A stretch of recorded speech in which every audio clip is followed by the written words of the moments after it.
जी नाज़रीन, अस्सलाम वालेकुम। 3 मौज़ूआत पर आज आपसे बात करनी है। पहला मौजू ये है कि परवेज़ इलाही साहब ने अपने ही वज़ीर दाखिला हाशिम डोगर के बारे में ये बयान दे दिया कि उनका जो वज़ीर दाखिला है उसने जो बयान दिया है कि पंजाब हुकूमत लॉन्ग मार्च में इमरान खान का साथ नहीं देगी, उसका जहनी तवाज़ुन ठीक नहीं है। ये परवेज़ इलाही साहब ने बयान दिया अपने वज़ीर दाखिला के बारे में। तो जिस शख्स का जहनी तवाज़ुन उनके ख़्याल में ठीक नहीं है, उस शख्स को वज़ीर दाखिला बना दिया, तो फिर सवाल ये पैदा होता है जहनी तवाज़ुन किसका ठीक नहीं है। इस पर हम मज़ीद बात करेंगे। दूसरा, काशिफ अब्बासी के शो में फवाद चौधरी साहब ने पठान कम्युनिटी के हवाले से, कौम के हवाले से काफ़ी बदतमीज़ी वाली गुफ्तगू की और काफ़ी लग़्व और अखलाक से गिरी हुई गुफ्तगू की। वो गुफ्तगू क्या थी? उस मौजू पर काशिफ अब्बासी को किस तरह रिएक्ट करना चाहिए था, काशिफ अब्बासी ने किस तरह रिएक्ट किया। शो रिकॉर्डेड था। अगर फ़र्ज़ कीजिए कि कोई गलती हो भी जाती है, जो कि लाइव शो में होने का इम्कान रहता है, तो उसके बावजूद उसको एडिट क्यों नहीं किया गया। KPK के लोग और पठान कौम के लोग इस वाक़े पर सख्त रंजीदा हैं। अभी मैं पढ़ रहा था एमल वली ख़ान साहब, जो ANP से उनका ताल्लुक़ है और जिस ख़ानदान से ताल्लुक़ है आप लोग बखूबी जानते हैं, उन्होंने बड़ा सख्त एहतजाज किया काशिफ अब्बासी के इन कमेंट्स के ऊपर और फवाद चौधरी के इन कमेंट्स के हवाले से और काशिफ अब्बासी के रिएक्शन के हवाले से। तो क्या इसके ऊपर जो है अब मज़ीद रिएक्शन बढ़ेगा? और उन्होंने तो चैनल के बायकॉट का भी ऐलान किया और कहा कि ये चैनल बंद कर देना चाहिए जहाँ पर इस तरह की लग़्व और फहिश गुफ्तगू होती है। मामला वही बशीर मेमन के इंटरव्यू वाला और आज़म खान के वाक़यात से रिलेटेड। पूरा वाक़या क्या है वो मैं आपको बताऊँगा। तीसरी अहम खबर, शहबाज शरीफ साहब 3 बजे आज कौम से खिताब करेंगे। कुछ लोगों का ख्याल है, क्योंकि शायद खाकान अब्बासी भी बहुत शिद्दत से कह रहे थे कि वो जो आर्मी चीफ की तैनाती का फ़ैसला है वो जल्दी कर देना चाहिए, इसलिए कि कौम को बहरान से निकालना चाहिए। तो बहरान से निकालने के लिए क्या शहबाज शरीफ आज फ़ैसला कर देंगे? जबकि ख्वाजा आसिफ का कल जो बयान आया वो इससे बिल्कुल मुख्तलिफ था। वो तो कहते हैं कि 4-6 महीने, 4-6 हफ्ते अभी इंतज़ार करना चाहिए और इमरान खान को तड़पने देना चाहिए। ये 3 मौज़ूआत हैं, इन पर बात करनी है। अब आ जाते हैं फवाद चौधरी और काशिफ अब्बासी वाले मामले के ऊपर। अच्छा, बजाय इसके कि हम डायरेक्ट इस तफसील में जाएं कि असल फवाद चौधरी ने क्या कहा और काशिफ अब्बासी किस तरह मुस्कुराए, थोड़ा सा आपको ये बताना चाहिए। लतीफ़ों की भी एक तारीख होती है और ये जुगते कौमों की परसेप्शन बनाने की भी एक तारीख होती है। एक ख़ास किस्म की ह्यूमिलेशन बाज़-औक़ात कुछ कौमों के साथ क्यों एसोसिएट करती जाती है। ये नादानिस्तगी में नहीं होता, ये जानबूझकर होता है और ये बुनियादी तौर पर खौफ की अलामत होता है। और इसकी मैं आपको तारीख़ी मिसालें दूंगा। जिस कौम से अपने हल्का असर में या हल्का इक़्तिदार में या हल्का हुकूमत में जिस कौम से आप खौफज़दा होते हैं, जिस तबका फ़िक्र से आप का कुछ नहीं बिगाड़ सकते, उसके ख़िलाफ़ लतीफ़े बनते हैं। जो कौम किसी भी हवाले से या जो लोग, जो तबका फ़िक्र किसी भी हवाले से आपसे सुपीरियर हों और आप उनका कुछ ना कर सकें, तो फिर आप उनकी हज़ीमत पर आ जाते हैं। पहले बाहर के मुल्क की मिसाल लेते हैं। इंडिया में सबसे ज़्यादा जो मजाक उड़ता है, जो लतीफ़े बनाए जाते हैं, वो किसके बनाए जाते हैं? वो सिख कौम के बनाए जाते हैं। और रात के 12 बजे इन्हें होश नहीं रहता, सिख बेवकूफ़ होते हैं, सिख जाहिल होते हैं, सिखों को कुछ समझ नहीं होती। और ये हम सब लोगों ने, ये इतनी तारीख का कारीवार होता है कि हम सब इसके अंदर शामिल होते हैं और हमें इदराक ही नहीं हो रहा होता। अब सिखों की कैरेक्टरिस्टिक्स देख लीजिए हिंदुओं के मुकाबले में। सिख जिस्मानी तौर पर ज़्यादा ताकतवर होते हैं बजाय जो हिंदू कम्युनिटी है उसके अलावा। उनका हुलिया ज़ाहिर है डिफरेंट होता है उनके मजहबी अकायद के मुताबिक। अच्छा, जब वो जिस्मानी तौर पर मजबूत हैं तो आप उनसे थोड़े से खिंचते भी हैं, थोड़े से खौफजदा भी होते हैं। फिर बिज़नेस में अगर आप इंग्लैंड, अमेरिका वगैरह आपको जाने का इत्तेफाक हो तो वहाँ की बिज़नेस कम्युनिटी पर सिख कम्युनिटी के लोग, सिख मज़हब के लोग छाए हुए हैं। बहादुर लोग भी होते हैं, लड़ाई मार कुटाई में भी ज़रा थोड़ा सा आगे होते हैं और इनको शिकस्त देना, गुस्से के भी तेज़ समझे जाते हैं, इनको शिकस्त देना आसान नहीं होता। तो इसी तरह जो है अब इनका हल क्या था? इनका हल ये था कि फिर इनकी तौहीन की जाए और उस तरीके से इनका मुकाबला किया जाए, इनकी हजीमत की जाए। और यही हमने देखा। हमें सिखों के कोई बहादुरी के, दलेरी के कारनामे किसी को भी याद नहीं है, लेकिन उनके लतीफ़े बच्चे बच्चे को ज़ुबान पर अज़बर है। इसलिए कि एक ख़ास किस्म की कम्युनिटी, कौम को एक ख़ास तरह से टारगेट इसलिए किया गया क्योंकि आप उनका खुद मुकाबला नहीं कर सकते थे तो आप उनका मजाक उड़ाते हैं, और यही इंडिया में हो रहा है। अब आ जाते हैं उस शो के हवाले से। काशिफ अब्बासी साहब का शो था, फवाद चौधरी साहब उसमें मेहमान थे और उन्होंने वो जो बशीर मेमन ने कहा था कि मुझे आज़म खान ने बाथरूम में बंद कर दिया था, भी एक तरह से तो एक पॉलिटिकल शो हो रहा था और उसके अंदर आप इस तरह की बात, जाहिर है किसी का बयान है तो आपने उस पर बात करनी है, उस पर बात करने में कोई हर्ज नहीं था। लेकिन फवाद चौधरी साहब ने जवाब में इंतहाई ज़ुबानी और गलीज़ बात की और उन्होंने कहा जी कि कुछ इस तरह की बात की। अब मतलब मेरे ख्याल में सुनने वाले एडल्ट्स ही हैं तो उनको बता देना चाहिए कि वो जो है सिख जो एक पठान के साथ बाथरूम में बंद हो जाना बड़ा हौसले का काम, इस तरह की कोई बात की। और काशिफ अब्बासी साहब इस पे उन्हें स्नब करने के बजाय थोड़ा सा हंसे और उसके बाद उन्होंने ब्रेक ले ली। और फिर ये शो रिकॉर्डेड था, अगर इसके अंदर से चीज़ें एडिट करना चाहते तो एडिट कर लेते, लेकिन एडिट नहीं की गई। ये गलाजत जानबूझकर ऑन एयर जाने दी गई है। काशिफ अब्बासी कंपैरेटिवली जो ARY के एंकर्स हैं उसमें से बेहतर एंकर हैं, लेकिन वो बहरहाल ये गलती उनसे हुई।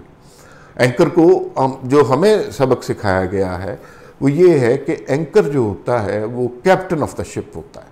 शो पे लाइट टूट जाती है, पंखा गिर जाता है, जिम्मेदारी किसकी है? उस शख्स की जिसका चेहरा उस चैनल का रिप्रेजेंटेटिव बना हुआ है और वो वहाँ पर कैप्टन ऑफ द शिप होता है।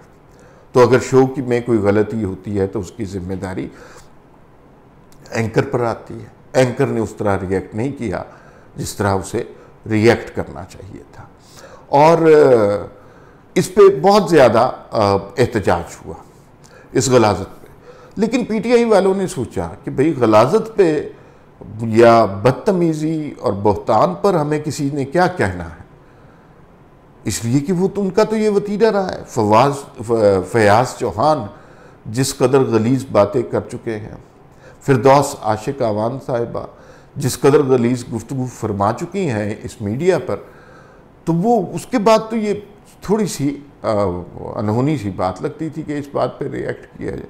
लेकिन जब आप इस तरह टेलीविज़न पर आकर किसी एक कौम के बारे में, किसी एक तबका फ़िक्र, किसी एक सोच, किसी एक कम्युनिटी के बारे में इस तरह बात करते हैं, टेलीविज़न बहुत पावरफुल चीज़ है और अमानत होती है लोगों की।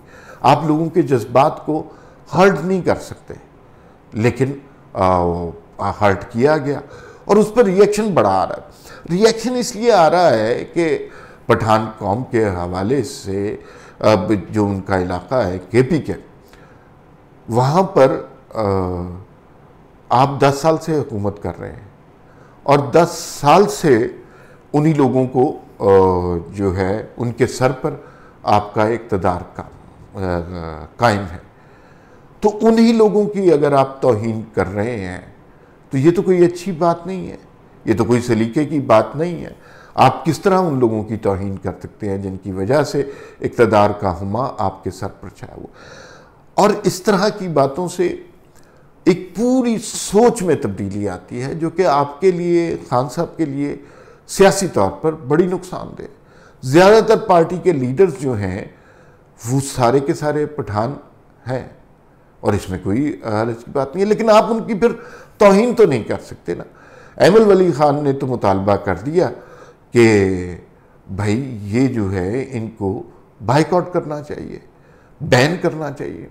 कोई और ज़माना होता, कोई और वक्त होता और पैमरा अगर फ़ाल होता और सियासत में इस तरह इन्वॉल्व ना होता तो वो शायद कुछ इस पे करता भी, लेकिन अभी तक हमें पैमरा की तरफ से कोई ऐसी चीज़ नहीं सुनाई दी।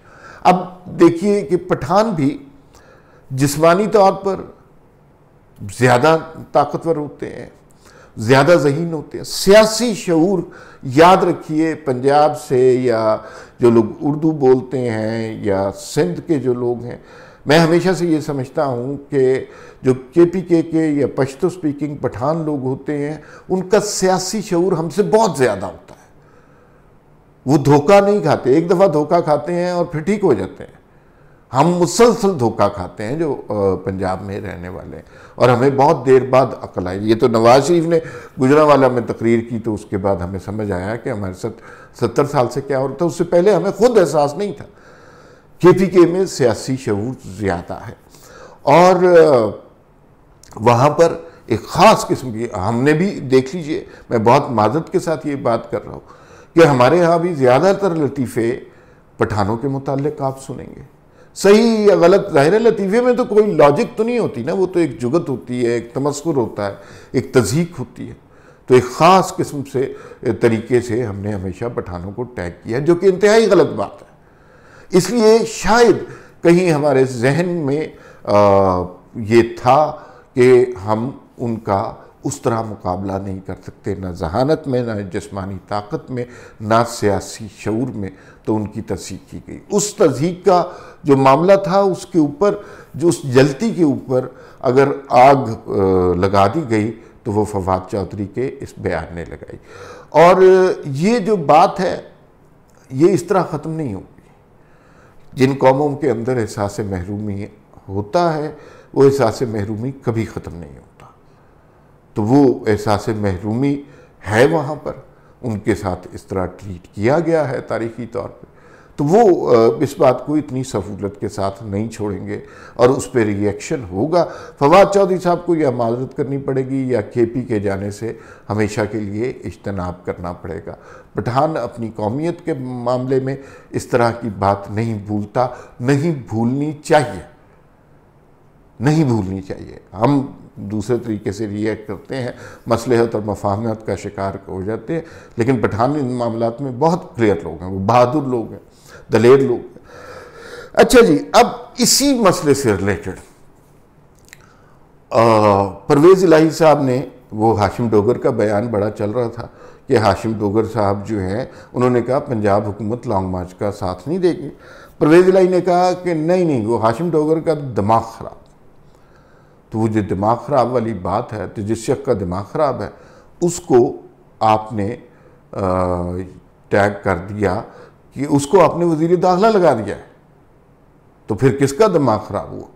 अच्छा, ये जो किसी को मेंटल कहना, पागल कहना, ये भी पहले वाली बात से रिलेटेड है। हम कुछ तबकों की ह्यूमिलेशन करते हैं। और ख़ास तौर पे चूँकि मैंने तकरीबन 20-25 साल माजूर अफराद के लिए काम किया है, तो मुझे ये अंदाज़ा है कि हम इन तबकों की बहुत ज़्यादा तौहीन और तजलील करते हैं, और इस तसलसल के साथ करते हैं कि हमें उस बात का इदराक ही नहीं रहता। जैसे कोई भी शख्स टकरा जाएगा या गिर जाएगा या उसके हाथ से कोई चीज़ गिर जाएगी तो हम उसे क्या कहेंगे कि यार तू तो बिल्कुल अंधा हो गया। अच्छा, अंधा का लफ्ज़, और मैं खुद कभी ये लफ्ज़ इस्तेमाल नहीं करता, सिर्फ आपको समझाने के लिए कर रहा हूँ, अंधा का लफ्ज़ तौहीन के ज़ुमरे में आता है। कोई शख्स जिसकी नज़र नहीं है उसको नाबीना कहा जा सकता है। अंधे का लफ्ज़ हमने हमेशा ह्यूमिलेशन के लिए इस्तेमाल किया, जैसे अक्ल का अंधा, दिल का अंधा, का अंधा कानून, हमने ये सारे ह्यूमिलेशन के लिए। अच्छा, गूंगा बहरा, मैं बहुत मादरत चाहता हूँ, मैं ये अल्फाज इस्तेमाल कर रहा हूँ, ये अल्फाज गलत हैं, लेकिन आपको मैं समझाने के लिए कह रहा हूँ। ये भी हमने तौहीन के लिए इस्तेमाल किया, और इसका बुनियादी मकसद ये है कि उस डिसेबिलिटी से लोगों की तौहीन करना, कुव्वते समात व गोयाई से महरूम अफराद, ये दुरुस्त लफ्ज़ है। अच्छा, ज़हनी आर्जा किसी को हो तो वो जाहिर है एक बीमारी है, उसकी बहुत सारी डिप्रेशन से लेके फातरुल अक्ल तक बिल्कुल ज़हनी तौर पर कुछ ना समझने से फातिर होना, उस तक बहुत सारी उसमें मामलात है। लेकिन हमने किसी शख्स को की तौहीन करनी हो तो हम उसे पागल ही कहते हैं। अब जिस शख्स को कोई भी ज़हनी आर्जा है तो उसके दिल पर क्या गुजरती होगी।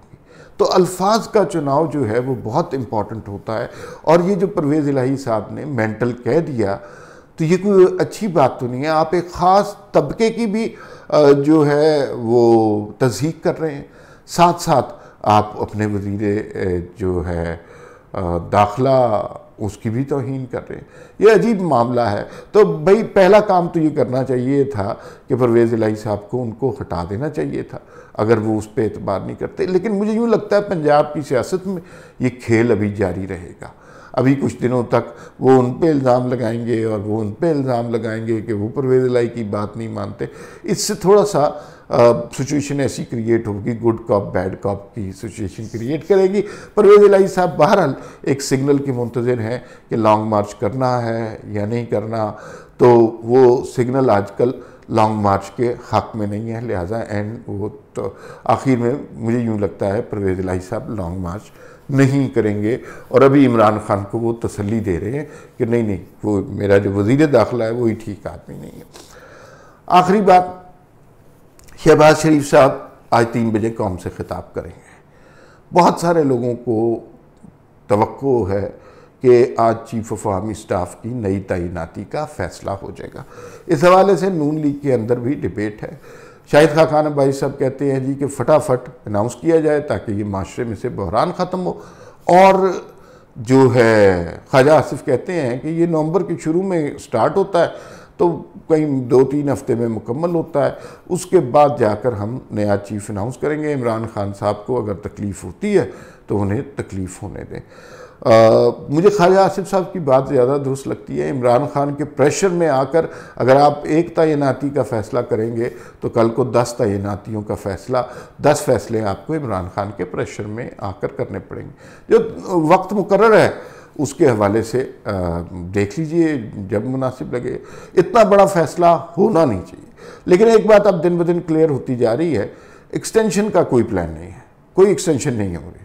और बाजवा साहब ने भी अमेरिका में जाकर कह दिया है और वहाँ पर भी ये बात क्लियर हो गई है कि वो खुद एक्सटेंशन में इंटरेस्टेड नहीं है, ना ही हुकूमत ने कोई ऑफ़र किया। इमरान खान ने ये पत्ता खेलने की कोशिश की थी लेकिन उनका ये पत्ता पिट चुका हुआ है। और अब जो नया आर्मी चीफ है वो सारे फैसले करेगा। उसका नाम क्या होता है कुछ अभी किसी के बारे में भी कुछ नहीं कहा जा सकता, अंदाज़े ही हैं, चंद लोगों को पता होगा। लेकिन इसमें एक बात इम्पॉर्टेंट है, फैसला बहरहाल नवाज शरीफ साहब ने करना है। अनाउंस शहबाज शरीफ साहब ने करना है, आइनी तौर पर उनका हक है, लेकिन वो मशावरत ज़रूर करेंगे शहबाज शरीफ साहब से, कर भी चुके होंगे नवाज शरीफ साहब से मशावरत। इसमें मरीम नवाज का भी इनपुट होगा, और वो जब लंदन पहुंचेंगे, आज शायद लंदन पहुंच जाएंगी, तो वहाँ पर उनका जो इस मामले में इनपुट होगा वो भी नवाज शरीफ साहब से डिस्कस किया जाएगा। देखिए, वो लोग कहते थे कि नवाज शरीफ की सियासत ख़त्म हो गई, अब नवाज शरीफ का भी इनपुट इस कौमी मामले में अहम है, शहबाज शरीफ वज़ीर आज़म है, और मरीम नवाज़ का भी इनपुट इसमें अहम है। तो ये हमेशा से जिस तरह सियासतदानों की सियासत ख़त्म होती है उसके हवाले से तो हमेशा ही ये हुआ है। बाजवा साहब चले जाएंगे अक्टूबर तक, नवंबर तक, ये एंड नवंबर तक, 29 तारीख को उनको जाना होगा, और उसके बाद हम ये ज़रूर डिस्कस कर, उससे पहले शायद हम नहीं डिस्कस कर सकते, बाद में हम ये ज़रूर डिस्कस करेंगे कि उनकी लेगेसी क्या रही। शहबाज शरीफ साहब आज की प्रेस कॉन्फ्रेंस में सरप्राइज़ दे सकते हैं, मेरा नहीं ख्याल कि ऐसा होने वाला है, लेकिन दे भी सकते हैं। Let's see. फिर मुलाकात होगी। अल्लाह हाफिज़।